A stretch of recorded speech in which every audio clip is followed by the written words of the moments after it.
classicismo dentro da música clássica foi absolutamente vital, tanto é que a gente fala música clássica porque foi ali que tudo foi 100% formado, exatamente, forma. Eu sou Simone Leitão, pianista, esse aqui é o meu canal, aproveite, se inscreva, curta e compartilhe. No final eu quero saber também o que você achou, pode comentar aí.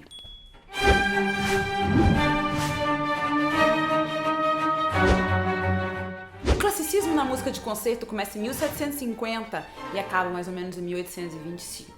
Ele foi absolutamente vital porque foi ali que a sinfonia foi criada, que a música de câmara, os quartetos, os trios foram formados exatamente. E foi a primeira vez que um período na música de concerto ficou absolutamente desvinculado da fé religiosa cristã. Pela primeira vez, a música era simplesmente música, evidentemente que tinha emprego nas igrejas, seja ela protestante ou católica, mas a música em si ela não estava ali preocupada com isso. Era a música para a humanidade. Pense assim que já te ajuda. Aqui no final desse vídeo eu acredito que você vai conseguir reconhecer o período clássico, diferenciá-lo do barroco, que muita gente, ou do romântico que vem logo depois, muita gente confunde o barroco com o clássico. Existem diferenças inegáveis e você vai perceber tudo isso.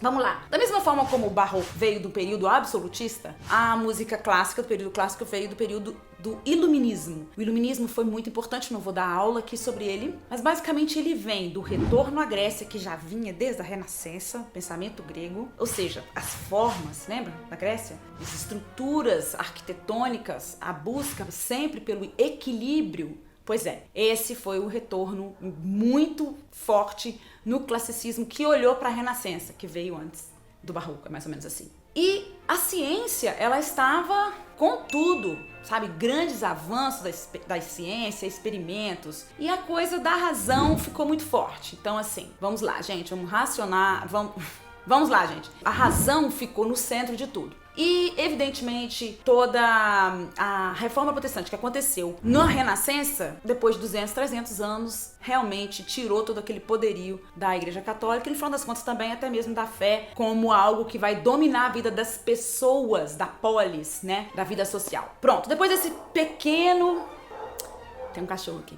Toda vez que eu começo a falar, ele começa a latir. Depois dessa pequena introdução, eu vou contar pra vocês o que realmente isso tem a ver na música clássica. Primeira coisa que você vai perceber, a harmonia em bloco. Gente, isso é o principal. Vamos lá. Antes da polifonia, aliás, tem uma historinha sobre a polifonia aqui, vocês podem saber. Existia a monodia ou monofonia, ou seja, todo mundo cantava uma melodia só, todo mundo junto. Não tinha nada para acompanhar, nem nada. Aí a música foi sendo desenvolvida muito vocal, sim, porque os instrumentos já não existiam como era. E aí chegou no barroco. No barroco a polifonia estava no seu auge. E as pessoas, os compositores começaram até a cansar um pouco do barroco. O único que não cansou foi Bach, claro. Mas enfim, Bach morre justamente em 1750, que é quando a gente organiza o período clássico. Tá? O período clássico começa de 1750, vai até 1825. E aí, o que vem? Vem a homofonia, que é diferente de monofonia. Homofonia significa que é uma linha melódica que é suprema e está sustentada por acordes. Sim, aquelas vozes todas se organizam e fazem blocos de acorde para fazer uma base para aquela coluna que é o que? Uma melodia só. Por exemplo, vou dar um exemplo para vocês.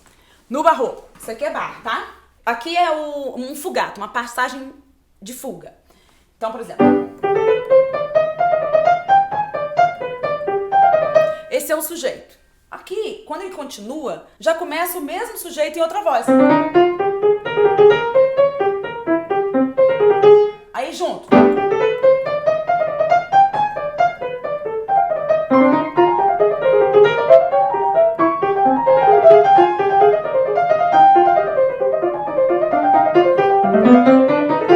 Posso tocar inteiro, porque ele é realmente enorme. Você percebe que você tem uma ideia musical, o que a gente chama de sujeito, não é nem tema, é sujeito, e aquilo é repetido por uma outra voz em seguida, como se fosse um cânon, sabe o cânon? Escravos de Jó, nunca xangá. Aí quando o outro tá, tanana, o outro começa a... Escravos de Jó. É mais ou menos nessa ideia. E essa foi a base da música barroca, toda ela polifônica. Já o classicismo, não. O clássico pega, por exemplo, vou pegar aqui uma Sonata de Mozart.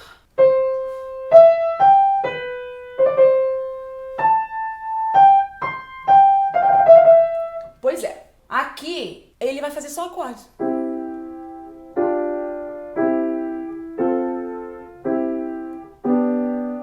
Ele podia fazer.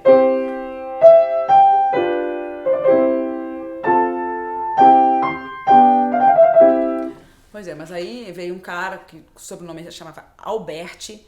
A única coisa que a gente sabe que ele fez na vida foi pegar esse acorde e quebrar sempre do mesmo jeito. Ele pegava a base, a quinta, a terça.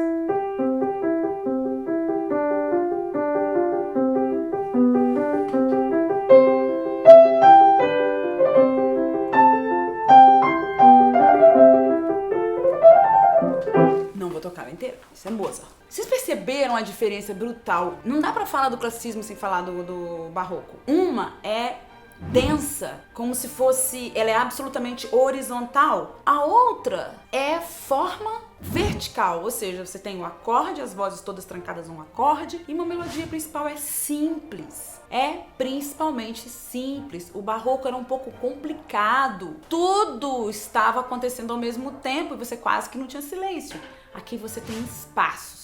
Assim como a arquitetura clássica é diferente da arquitetura barroca. O próximo ponto, de novo, é a leveza. A leveza dessa forma. Existiam vários estilos dentro do estilo clássico, mas o predominante foi o style galant, que é exatamente isso, estilo galante. O mais importante é terminar bem, é começar bem a frase, né? Então você não vai começar já cheio de performance e características suas, pessoais e tal. Não, você deixa a melodia falar por si, sem trazer muito da sua interpretação. Ah, Simone, mas é assim, não tem que interpretar? Isso é um outro assunto, como a gente interpreta clássico, como a gente interpreta barroco, mas basicamente a ideia é criar uma atmosfera leve. A outra coisa foi a época do piano, gente. Sim, porque lembra que eu contei que o piano foi criado em 1700? Imagine, 1750 o instrumento já tinha evoluído, todo mundo já tinha um em casa, você ainda tinha cravo, mas o cravo era muito associado à nobreza. Então aquela burguesia toda se sentia mais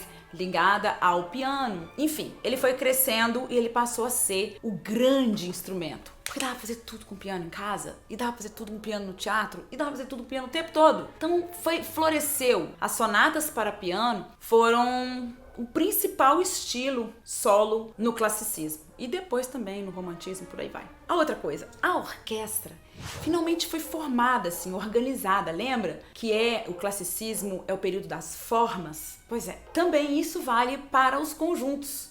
No barroco era um pouco mais livre, tocava quem estava ali, não tinha exatamente uma forma, se tivesse X números de cordas, qual era, se tinha flauta ou oboé, o que fosse, você fazia com o que estava ali. Não, existe um cara chamado Stamitz. Esse cara foi um grande compositor alemão, mais um e tal, a gente não fala muito dele, mas ele foi muito importante porque lá na corte de Mannheim, onde ele trabalhava,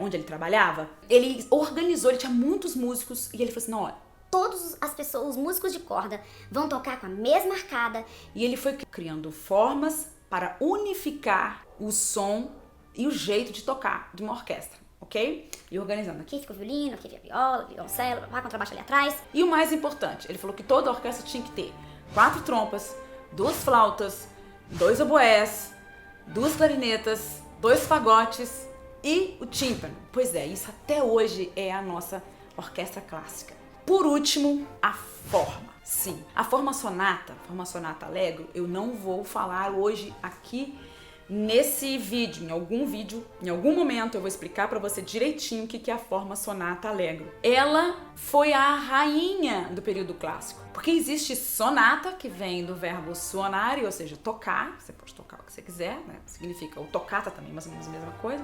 Só que a forma sonata allegro é, em geral, a forma que você apresenta o primeiro movimento de uma sonata, o primeiro movimento de um concerto e o primeiro movimento, evidentemente, de uma sinfonia. É uma forma. Como eu disse, eu não posso usar esse vídeo hoje para falar, mas eu vou falar em um próximo vídeo. Se você quer saber mais sobre sonata allegro, sobre sonatas como a forma em geral, coloca aqui um comentário, me fala assim, Simone, por favor, me explica a sinfonia, me explica isso, aquilo. Orquestra sinfônica é uma coisa, sinfonia é o que uma orquestra sinfônica toca, certo? Pode tocar também abertura, outras coisas, mas basicamente é isso.